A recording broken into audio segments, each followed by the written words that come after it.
নমস্কাৰ ক্লাস 6 ৰ আনটা ভিডিঅলৈ স্বাগতম জনাইছো আজি আমি এই ভিডিঅত তোমালোকক আলোচনা কৰিম ভিডিঅ 7.13 যেটো কৰি চাও আছে আৰু 7.14 যেটো 13 নম্বৰ আৰু 14 নম্বৰ তোমালোকৰ যেটো এক্সাৰসাইজ আছে অনুশীলনী আছে আমি হেতু আলোচনা কৰিম এটা তোমালোকৰ আছে ভগ্নাংশৰ যোগ আমি কেনেকৈ কৰিব লাগে ভগ্নাংশবিলাক আমি কেনেকৈ যোগ কৰিব লাগে সেই বিষয়ে দিয়া আছে তো প্ৰথম যেটো 7.13 অনুশীলনী আছে তাত তোমালোকৰ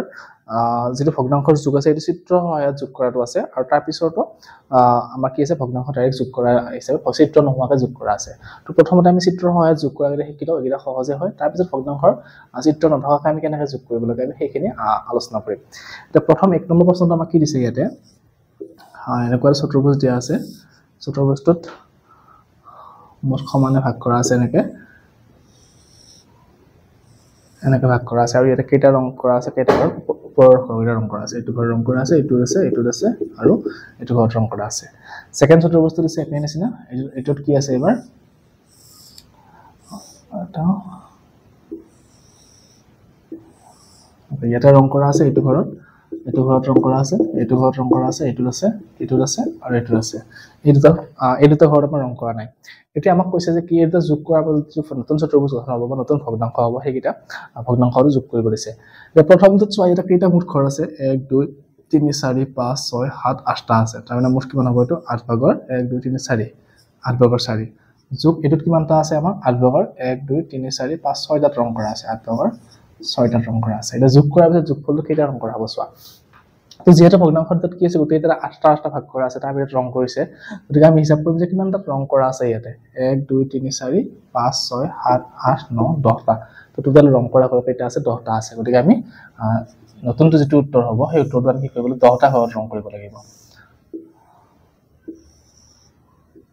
তুমি ইয়াতে এটা দুটা ঘৰ হৈ গ'ল তিনিটা ঘৰ হৈ গ'ল চাৰিটা ঘৰ পাঁচটা ছয়টা সাতটা আঠটা এটা ইয়াতে আমি কি কৰিলো 8টা ঘৰত ৰং কৰিলো আৰু দুটা বাকি গ'ল আমাৰ 10টা থাকিব লগা আছিল ৰং কৰা ঘৰ 8টাহে কৰিব পাৰিলো ইয়াতে কিন্তু বাকি দুটাৰ কাৰণে কি কৰিব লাগিব আকৌ এটা এক্সট্ৰা আমি চতুৰ্ভুজ অংকন কৰিব লাগিব ইয়াতে আৰু এটা এক্সট্ৰা আহিব ইয়াতে 8টা যেহেতু এটা ৰং কৰিছো বাকি দুটা আমি এটা ৰং কৰি দিয়া এতিয়া এটা হৈ গ'ল এইটো আছিল আমাৰ 8 ভাগৰ 8 আৰু এইটো হ'ব আমাৰ কিমান 8 ভাগৰ 2 গতিকে 8 ভাগৰ 8 মানে আমি কিমান জানো 1 অৰ্থাৎ এতিয়া উত্তৰটো কিমান হ'ব যে এটা গোটা থাকিব আৰু লগতে থাকিব কি 8 ভাগৰ 2 থাকিব এক সমস্ত 8 ভাগৰ 2 তো এইটো হ'ব আমাৰ উত্তৰটো এটা যোগফলটো নেক্সটটো চোৱা নেক্সটটো কৰিছে গাই নিচিনা এবাৰ 2 নম্বৰটো বৃত্ত দিয়া আছে বৃত্তটো কেইটা ভাগ কৰা আছে ইয়াতে এটা দুটা তিনিটা চাৰিটা পাঁচটা ছয়টা 12টা ভাগ কৰা আছে গতিকে এটা হল 1 2 3 4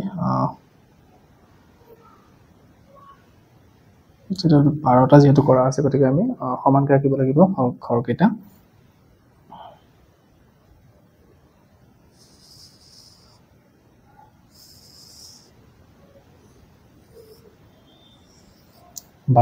নেক্সট আৰু এটা বৃত্ত দি আছে তাতেও সেই এপিন না 12টা কৰা আছে এটা চাৰিটা হল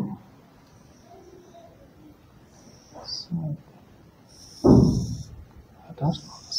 12টা হৈ গ'ল তো প্ৰথমটো আমাৰ কেইটা ৰং কৰিছে 1 2 3 4টা ৰং কৰা আছে গতিকে ইয়াতে আমি 4টা ৰং কৰিলে এটা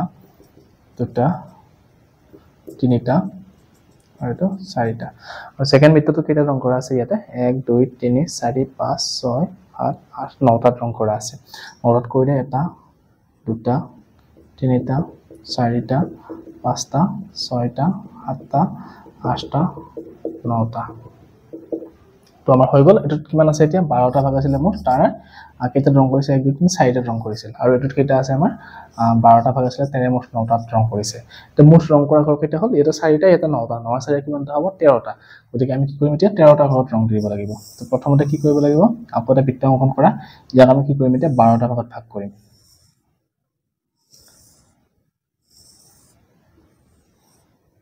12টা ভাগত হ'ল এটা 12টা ঘৰত ৰং কৰি দিয়া তোমালোকে 12টা ঘৰ 12টাই ৰং কৰা হ'ব কাৰণ আমাৰ মুঠ ৰং কৰিব লগা ঘৰ কেইটা আছিল 13টা আছিল তো তোমালোকে ইয়াতে 12টা ৰং কৰি দিয়া যেহেতু আৰু এটা এক্সট্ৰা ৰৈ গ'ল এটা গতিকে হেতুৰ কাৰণে কি আকৌ এটা বৃত্ত অংকন কৰিব লাগিব তো অংকন কৰি ইয়াতে 12টা ভাগ কৰা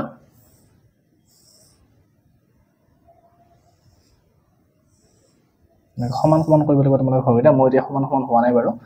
তো তোমালোকে স্কেল ব্যৱহাৰ কৰি কেনে আঁকিলে সমান সমান হ'ব ঘৰকেইটা তো ইয়াতে আমি মাত্ৰ এটা ঘৰত ৰং কৰিব লাগে তো হৈ গ'ল ইয়াতে 12টা ইয়াতে এটা মুঠ কেইটা হ'ল 13টা এই তাত 9টা আছিল 4টা আছিল 9 4 13টা হৈ গ'ল তো এইটো 12 ভাগৰ 12 12 ভাগৰ 12 মানে আমি কিমান লিখিব পাৰো 1 আৰু এইটো কিমান হ'ব 12 ভাগৰ আমাৰ 1 তাৰমানে যদি আমি এইটো লিখিব ভগ্নাংশত কি হ'ব এতিয়া 1 সমস্ত 12 ভাগৰ 1 এটা গোটা বৃত্ত আৰু লগত 12 এটা বৃত্তৰ 12টা ভাগৰ এটা অংশ তো এনেকৈ চিত্ৰৰ সহায়ত যোগ কৰা যিকেইটা আছে তোমালোকৰ 7.13 এই দুটা প্ৰশ্ন আছিল মই দুটা আলোচনা কৰিলো তো এইটো ইমান এটা তোমালোকৰ এইটো পদ্ধতি বা এইটো নিয়ম তোমালোকে এই অনুশীলনটিতে ব্যৱহাৰ কৰিবা তাৰ পিছত আৰু তোমালোকৰ ব্যৱহাৰ নহয় এনেকুৱা আমি নেক্সট যিবিলাক অংক কৰিব লাগিব ভগ্নাংশৰ যোগবিলাক কৰিব লাগিব সেইবিলাক আমাৰ 7.14 যিটো দিয়া আছে সেই নিয়মত কৰিব লাগিব তো তোমালোকে সেইটো ভালকৈ গুৰুত্ব দি শুনা সেইটো বুজি পালে তোমালোকৰ 6 7 8 9 তেনেকৈ আগৰ ক্লাছবিলাকত তোমালোকক লাগিব যিহেতু ভগ্নাংশৰ যোগ বিয়োগটো গতিকে এইটো ভালকৈ শিকি ল'লে তোমালোকৰ ভৱিষ্যতলৈ প্ৰব্লেম নহয় তোমাৰ 7.13 টো শেষ হ'ল ইয়াতে 7.14 ৰ কাৰণে যিখিনি তোমালোকে জানিবলগীয়া আছে যোগৰ প্ৰক্ৰিয়া মই সেইখিনি শিকাই দিছো চাবা এতিয়া এটা 7.14 টো আমি আৰম্ভ কৰাৰ আগতে তোমালোকক যোগ কেনেকৈ কৰিব লাগে ভগ্নাংশৰ সেই বিষয়ে অলপমান শিকাই লৈছো চোৱা ভগ্নাংশৰ ধৰক যোগ কৰিব লাগে এতিয়া আমি এইটো দিয়া আছে আমাৰ 5/6 প্লাস আমাক দিয়া আছে 1/6 বাইটো 5/4 3/6 কৰি দিছো 3/6 আৰু 1/6 এনেকুৱা এটা ভগ্নাংশ যোগ দিয়া আছে আৰু ধৰক এটা দিয়া আছে আমাক 2/3 প্লাস 1/4 এনেকুৱা এটা ভগ্নাংশ যোগ দিয়া আছে এটা প্ৰথম যোগটো কৰিবতে চোৱা ইয়াতে দুটা ভগ্নাংশৰ হৰ দুটা একে হৈ আছে কিন্তু এটো চোৱা তোমালোকে হৰ দুটা বেলেগ বেলেগ হৈ আছে তো তোমালোকে যেটো ভগ্নাংশৰ প্ৰথমতে যোগ কৰোতে চাব লাগিব হৰ কেইটা একে আছে নে বেলেগ বেলেগ আছে যদি একে আছে তেনেহলে আমাৰ নিয়মটো অলপমান বেলেগ হ'ব যদি বেলেগ বেলেগ আছে তেনেহলে আমি অলপ বেলেগকৈ কৰিব লাগিব অংকটো তো প্ৰথমতে মই একে থকা যেটো আছে সেইটো নিয়ম শিকাই দিছো এটো একদম সিম্পল তোমালোকে কি কৰিব লাগিব চোৱা যেটো ভগ্নাংশৰ দুটা হৰ দুটা যি আছে 6 আৰু 6 আছে তো তাৰ পৰা এটা 6 লিখি দিয়া ইয়াতে যিকোনো ভগ্নাংশৰ হৰটো যেটো আছে তো সেইটো হৰটো আমি লিখিব লাগে ইয়াতে তাৰ পিছত আহিব কি আমাৰ যেটো ওপৰৰ দুটা সংখ্যা আছে সেই দুটা সংখ্যা 3 + 1 মানে ওপৰৰ সংখ্যাটো যোগ কৰিব লাগে তো 3 + 1 কিমান হ'ল 4/6 অৰ্থাৎ আমাৰ কি হ'ল এই ভগ্নাংশটোৰ যোগফল আমি কিমান পালো এই দুটা ভগ্নাংশৰ যোগফল 4/6 এটো হ'ল ভগ্নাংশৰ একে থকা হৰৰ নিয়ম যে কি কৰিব লাগে যে দুটা হৰ একে আছে হৰটো লিখি দিয়া এটা হৰ তাৰ পিছত ওপৰৰ দুটা কি কৰিব লাগে যোগ আছে যোগ চিন দি কিনে যোগ কৰিলে হৈ গ'ল আমাৰ ভগ্নাংশ হৰ একে থাকিলে কৰা নিয়মটো এবাৰ যদি হৰ বেলেগ বেলেগ থাকে তেনেহলে আমি কেনেকৈ কৰিম চোৱা এটা এই হৰ বেলেগ বেলেগ থকা নিয়মটো তোমালোকে আমি যে শিকি আহিছিলো ভগ্নাংশৰ তুলনা যেটো শিকি আহিছিলো আমি ভগ্নাংশৰ তুলনা তাত আমি ভগ্নাংশৰ তুলনা কৰিছিলো ভগ্নাংশ সৰুৰ পৰা ডাঙৰলৈ যি সজাইছিল তাতে আমি কি কৰিছিলো ভগ্নাংশবিলাকৰ হৰবিলাক একে কৰি লৈছিলো সেই একে কৰা নিয়মটো কি কৰিব লাগিব আমি ইয়াতে এপ্লাই কৰিব লাগিব তো এটা কিমান আছে 2/3 আছে 1/4 আছে 2 3 আছে আৰু 4 আছে যেটো বেলেগ বেলেগ আছে যেটো গতিকে আমি কি কৰিব লাগিব এই হৰ দুটা বেলেগ বেলেগ কৰি পৰা আমি একে কৰি ল'ব লাগিব একে কৰাৰ পিছত আমি যোগ কৰিব পাৰিম এনেকুৱা কৰি ল'ব লাগিব এটা ভগ্নাংশৰ হৰ একে কৰা নিয়মটো কি আছিল আমি কি কৰিছিলো তাত লসাগু উলিয়াই কেনে লসাগুটো প্ৰমাণ কৰিছিলো তো 3 আৰু 4 যেটো লসাগু আছে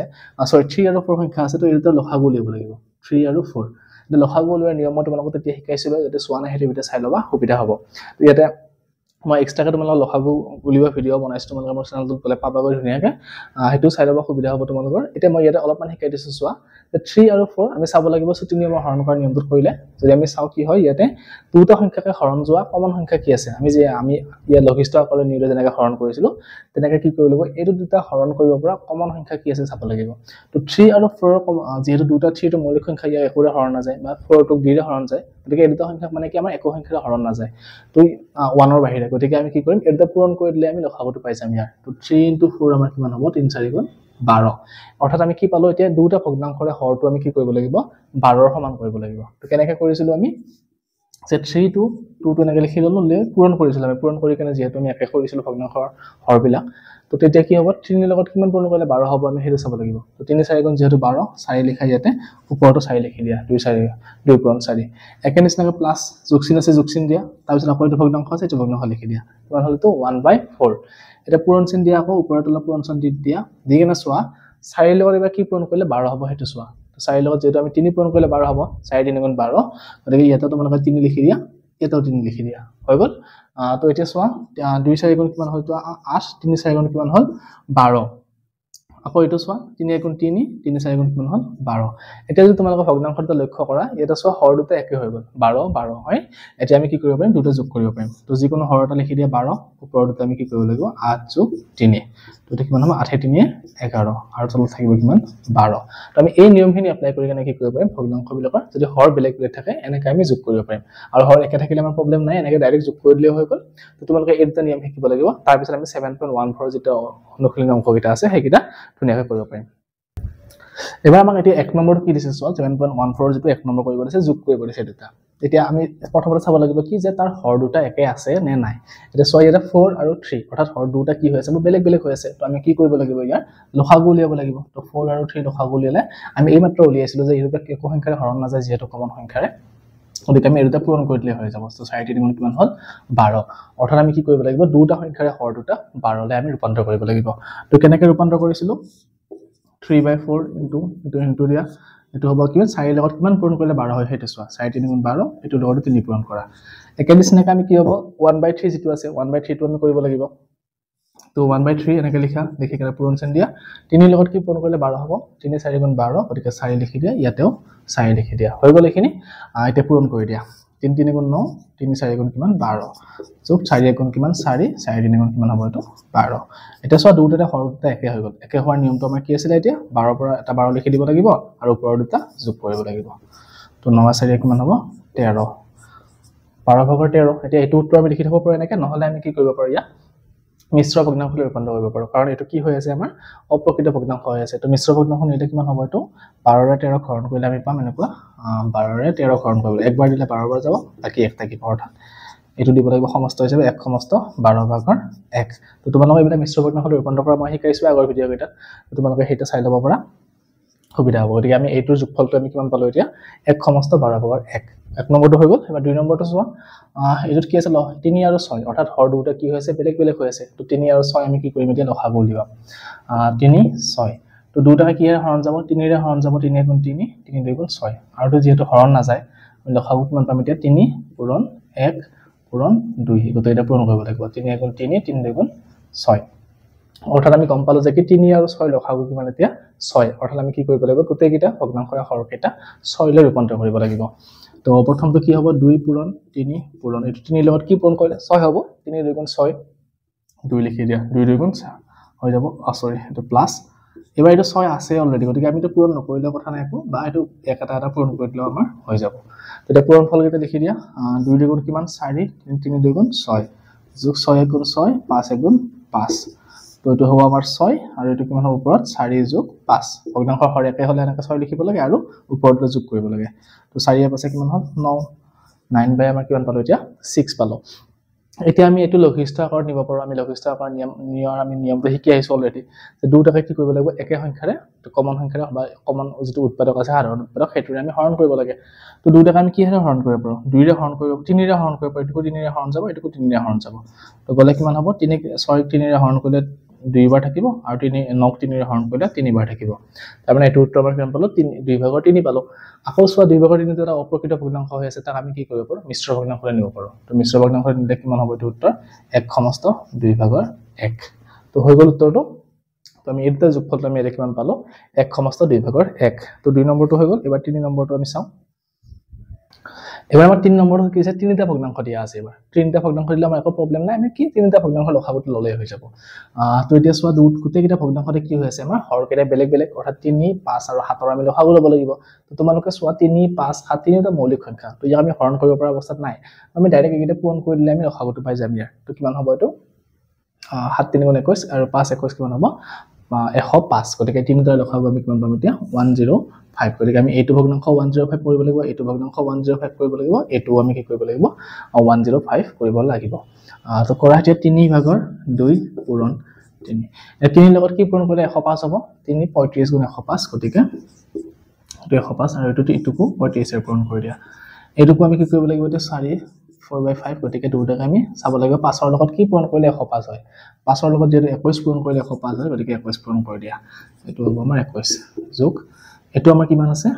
3 7 3/7 এটা চাব লাগিব 7 ৰ লগত কি পূৰণ কৰিলে 105 হয় তো 7 ৰ লগত যদি চাও আমি 15 পূৰণ কৰিলে 105 হ'ব গতিকে দুটাতে আমি কি কৰিব লাগিব 15 পূৰণ কৰিব লাগিব তো এটা পূৰণ ফল লিখা 5 3 15 পাঁচ তাতে গলে 3 9 105 এটা পূৰণ কৰিলে কিমান হ'ব 70 যোগ এটো পূৰণ কৰিলে কিমান হ'ব 105 এটা পূৰণ কৰিলে কিমান হ'ব 84 তাৰ পিছত এটা পূৰণ কৰিলে আমাৰ কিমান হ'ব 3 15 45 আৰু এটা পূৰণ কৰিলে আমাৰ কিমান 105 এতিয়া সব গোটেইটা ভগ্নাংশৰে আমাৰ কি হ'ল হৰকেটা 105 হ'ল তাৰ মানে আমি যোগ কৰিব পাৰিম এতিয়া তলত লিখি দিয়া 105 আৰু ওপৰত যি কেটা আছে গোটেইটা যোগ চিন দি লিখি দিয়া 70 + 84 + 45 তো যোগ কৰিলে কিমান হ'ব এইটো 105 এইটো কিমান হ'ব আমাৰ 5 4 9 আৰু এইটো 8 7 15 15 4 19 199 তো আমাৰ হৈ গ'ল এটা ভগ্নাংশ এটা তোমালোকে এইটো মিশ্ৰ ভগ্নাংশ নি থব পাৰিবা বা কাটা কাটি কৰিলো লঘিষ্ঠ আকাৰত যাব তোমালোকে এইটো মিশ্ৰ ভগ্নাংশ নি থব চেষ্টা কৰিবা এইটো মই কৰি নিদো আৰু নেক্সট 4 নম্বৰটো চোৱা 4 নম্বৰটো এখানে 2 আছে 3 আছে 6 আছে আমি 2 3 6 কি কৰিব পাৰিম এতিয়া লসাগু উলিয়াব লাগিব তো লসাগু উলিয়াব লাগিলে আমি কি কৰিব লাগিব আকৌ সেই সূত্ৰটি নিয়মৰ হৰণ চাম 2 3 আৰু 6 তো এটা হৰণ কৰিব পৰা কি আছে চোৱা 2 ৰে আমি 2 আৰু 6 হৰণ কৰিব পাৰো গতিকে 2 ৰে হৰণ কৰি দিয়া 2 গুণ 2 3 তো হৰণ নাযায় 3 3 এ লিখি দিয়া আৰু 6 টো কিমান বাৰ যাব 3 বাৰ যাব আকৌ চোৱা 3 আৰু 3 হৰণ কৰিব পাৰো 3 ৰে 3 গুণ 3 3 গুণ 3 3 গুণ 3 নিয়মটো কি আছিল যে যদি দুটাকো হৰণ যায় কিবা কমন সংখ্যাৰ আমি সেই দুটা হৰণ কৰিব পাৰো গতিকে 2 আৰু 6 আমি 2 ৰে হৰণ কৰিব পাৰো যেহেতু সেইকাৰণে প্ৰথমতে 2 আৰু 6 হৰণ কৰিছো 3 তো হৰণ নাযায় 3 টো তেনেকৈ নুমাই দিয়া তোমালোকে আকৌ নেক্সটত চোৱা 1 3 3 হল তো 3 আৰু 3 3 ৰে হৰণ কৰিব পাৰো গতিকে 1 টো হৰণ নাযায় 1 টো এনেকৈ লিখি দিয়া বাকি এটা হৰণ কৰি লিখি দিয়া এতিয়া এটো পূৰণ কৰি দিব তেতিয়া পূৰণ ফলটো যিমান হ'ব হেতুই আমাৰ কি লসাগু হ'ব তো পূৰণ কৰিলে আমাৰ কিমান হ'ব 3 2 6 আৰু 1 পূৰণ কৰিলে 6 হ'ব গতিকে আমি কি কৰিব লাগিব গোটেইটা ভগ্নাংশকে আমি হৰকেটা 6 লৈ কনভাৰ্ট কৰিব লাগিব তো প্ৰথমটো কৰা 9/2 ইনটু তো 2 লগত কি পূৰণ কৰিলে 6 হ'ব 2 3 গুণ 6 তো এটো 3 পূৰণ কৰি দিয়া প্লাস এটা কিমান হ'ব 5/3 তো 2 টাকে আমি আকৌ 3 লগত কি পূৰণ কৰিলে 6 হ'ব 3 2 গুণ 6 এটো 2 পূৰণ কৰি দিয়া আৰু এটা 7/6 টো এবাৰ পূৰণ নকৰব আৰু কাৰণ 6 টো আমাৰ 6 হৈ আছে অলৰেডি তো এটা পূৰণ ফলটো লিখা 3 9 গুণ কিমান হ'ল 27 2 3 গুণ 6 যোগ 5 2 গুণ কিমান হ'ল 10 3 2 গুণ 6 আৰু এটো কিমান হ'ব 7/6 তো হৰকেটা একে হল যেহেতু তো তলত 6 লিখি আৰু ওপৰত কেটা যোগ কৰি দিয়া 27 যোগ 10 যোগ 7 তো এটো আমাৰ কিমান হ'ব এটা যোগফলটো 6 আৰু তলত ওপৰত থাকিব 44 তো হৈ গ'ল 644/6 তো তোমালোকে এটো কাটা কাটি কৰিব পৰা 2 টাকা 2 ৰে হৰণ যায় কৰিলে কিমান হ'ব 44 ক 2 ৰে হৰণ কৰিলে 22 থাকিব 6 ক 2 ৰে হৰণ কৰিলে 3 থাকিব 3 ভাগৰ 22 টো আকৌ আমি মিশ্ৰ ভগ্নাংশলৈ নিব পাৰো এলে কিমান হ'ব 7 সমস্ত 3 ভাগৰ 1 এবিলা আৰু মই কৰি থকা নাই বাৰবাৰ কাৰণ তোমালোকক মই শিকাইছো অলৰেডি গতিকে তোমালোকে যদি শিকি বুজা নাই হেখিনি বস্তু তেনে আগৰ ভিডিওটা চাই লবা তাতে ধুনিয়াকৈ শিকাই দিছো মই তো সেই হিচাপে আমি কি কৰিছো এটো ভগ্নাংশৰ পৰা লঘিষ্ঠ আকাৰলৈ নিছো লঘিষ্ঠ আকাৰৰ পৰা আকৌ মিশ্ৰ ভগ্নাংশলৈ নিছো যেটো অপ্ৰকৃত ভগ্নাংশত আছে তো আমাৰ 4 নম্বৰটো হৈ গ'ল এবাৰ 5 নম্বৰ আৰু 6 নম্বৰটো চাও কি দিয়া আছে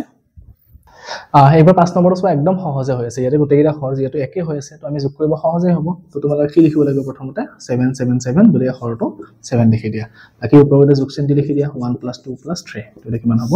6/7 একদম সহজতে আমি ওলাই গ'ল এটো নেক্সট এটো চোৱা এটা কি আছে 5 আছে 3 আছে 10 আছে তো গোটেইটা সংখ্যা বেলেগ বেলেগ তো আমি কি কৰিব লাগিব আকৌ লসাগু উলিয়াব লাগিব তো লসাগু উলিয়ালে কি মান হ'ব এটো 5 3 আৰু 10 তো এটা হৰণ কৰিব পৰা কি আছে চোৱা 5 ৰে 5 আৰু 10 হৰণ যাব গতিকে আমি 5 ৰে হৰণ কৰিম কইলে 5 গুণ 5 3 টো হৰণ নাযায় 3 টো লিখি দিয়া ইয়াতে 5 2 গুণ 10 আৰু যেটো হৰণ নাযায় এটা আমি কি কৰিম এইটা পূৰণ কৰি দিম তো 5 গুণ 5 5 3 গুণ 15 2 15 কিমান 30 অৰ্থাৎ আমি গম পালো যে এই গোটেইটা সংখ্যাৰ লসাগুটো কিমান 30 আমি এটা কি কৰিব লাগিব ভগ্নাংশ এটা 30 লৈ ৰূপান্তৰ কৰিব লাগিব তো প্ৰথমটো 3/5 পূৰণ চিন দিয়া তো 5 ৰ লগত কি পূৰণ কৰিলে 30 হ'ব 5 6 গুণ 30 তো ওপৰটো 6 পূৰণ কৰি দিয়া যোগ এটো 4/3 তো 3 ৰ লগত 10 পূৰণ কৰিলে 30 হ'ব এটো লগতো 10 পূৰণ কৰি দিয়া তো 7/10 তো গোটেইটা কি কৰিব লাগিব 3 3 পূৰণ কৰিব লাগিব 10 3 গুণ 30 এটা পূৰণ কৰা 5 6 গুণ 30